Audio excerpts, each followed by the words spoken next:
I'm Lily, welcome to Therapy Cook. Today's video is actually a combination of 3 recipes. Let me explain. First, we are making one of my favorite enriched dough recipes. Then we will use part of that dough to make mini cheese pizzas. And with the rest, we will grate it into a beautiful golden loaf, finished with a special glaze. At the end, we will talk about how everything turned out and of course, do a taste test. We have got a lot to cover today, so let's get started. First, pour the lukewarm water into a bowl so we can activate the yeast. Dip your finger into the water. If it's too hot, just swirl the ball around a few times until it cools down a bit. Otherwise, it'll kill the yeast. It should feel warm, but it shouldn't feel hot enough to burn. Now add the sugar and stir it just enough to dissolve. Then add the yeast and give it a quick stir. Cover it with a kitchen towel and let it sit for about 20 minutes. Once the yeast is activated, it should look just like this. Nice and foamy with plenty of bubbles. Now add the salt, then the milk, and then the oil. Mix everything together until it's well combined. Next, it's time for the eggs. Crack them right into the bowl. Then whisk everything together until it's fully combined. Before adding the flour, set aside about 100 grams. That way you will have some extra if you end up needing it. I like to add the flour in a few batches. The exact amount can vary because every flour absorbs moisture a little differently. Mixing with a whisk, then switch to a spatula. At this point, I like to mix it by hand because I really enjoy feeling the dough come together. Once your dough reaches this consistency, it's ready to be kneaded. Knead the dough until it looks like this. Now I'm going to do a window pane test. Once your dough stretches this thin without tearing, it's ready. Grab a silicone bowl scraper. The curved edge is the important part. Use it to loosen the dough from the sides of the bowl. I really like this scraper. It's sturdy, comfortable to hold, and it's a great value too. I'll leave the link in the description. At this stage, the dough should only be slightly sticky. Transfer it to a clean bowl. Cover it tightly with plastic wrap so no air gets in. Then drape a kitchen towel over the bowl and let it rise for about an hour. After about an hour, your dough should look like this. Lightly flour your work surface. Gently press the air out of the dough.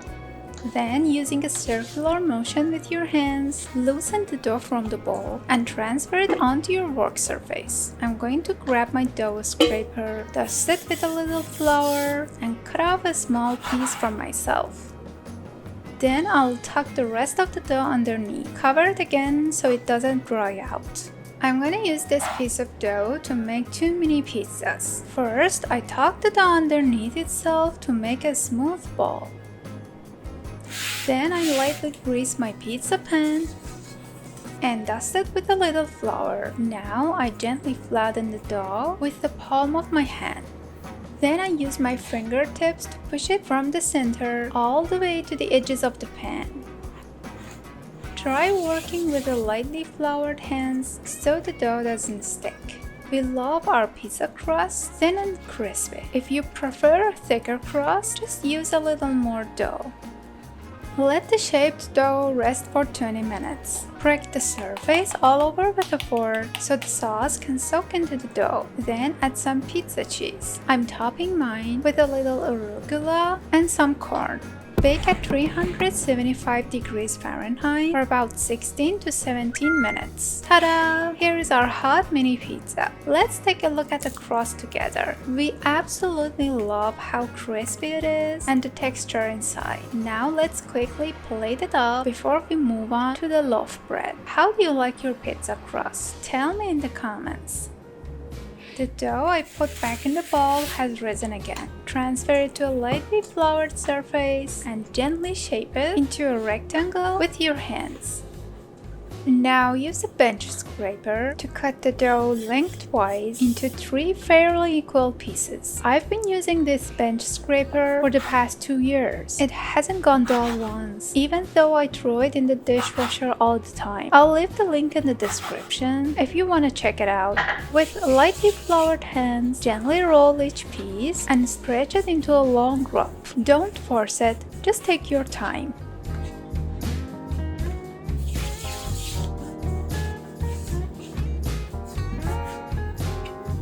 Pinch the 3 ropes together at one end so they stay connected. Now comes the fun part. Let's braid it. Just weave the strands together like you're braiding hair. I'll add this video to my bread playlist with all the different breads I've made, so feel free to check it out afterward. Once you reach the end, pinch it together just like you did at the beginning. Now flip the loaf over and tidy it up a little. Don't stress about making it perfect. That's the beauty of homemade baking. It doesn't have to look perfect. Cover it and let it proof for 1 hour. After an hour, the dough has puffed up and taken shape. Now you need to transfer it to the baking tray very carefully so you don't deflate it. If you don't want to struggle like I just did, let it proof on parchment paper from the beginning. That way you can just slide the whole thing right onto the baking tray. And if you like breads with a little more personality like I do, I definitely recommend checking out my focaccia video next. There we go, made it. Now let's make the glaze. First, I grind my saffron with a mortar and pestle. Then I mix it with equal amounts of yogurt and oil. Trust me, this glaze is incredible. Using a small pastry brush, I painted only on the outside of each braid. Like this, almost like painting. Then, for a little extra beauty, I sprinkle a mix of black and white sesame seeds right along the seams of the braid, like this. Bake it in a preheated oven at 370 degrees Fahrenheit for 20 to 25 minutes. Before I show you the final result, one quick thing. I'm obsessed with cooking and baking. I love coming up with new ideas instead of just sticking to the usual recipes. So if you subscribe and turn on notifications, you will be one of the first people to see them. And here it is, fresh out of the oven. I wish I could share this smell that's filling my whole house right now. Just look at how beautiful it turned out. One really important tip: as soon as the bread comes out of the oven, take it off the hot baking tray and let it cool for at least an hour. The inside is still finishing the baking process, so never cut into it right away. After about 1 hour, let me grab a piece and then we'll do the taste test. If you have made it this far, that tells me you cook with love too. So show me a little love and hit that like button. It would really make my day. Thanks. Let's get back to this. I absolutely love fresh bread with cheese and tomatoes. Just a little sprinkle of salt.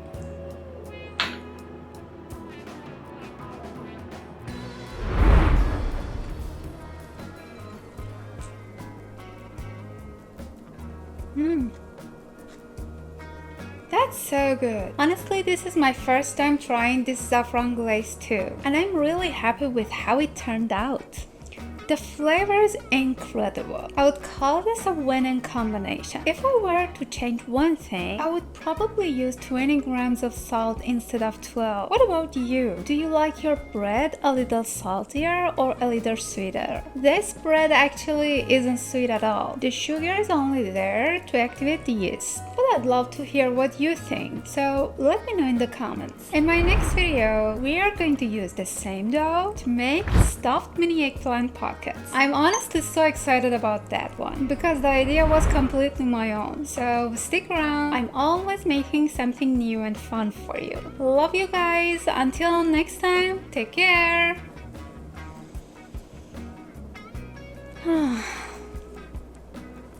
I love it.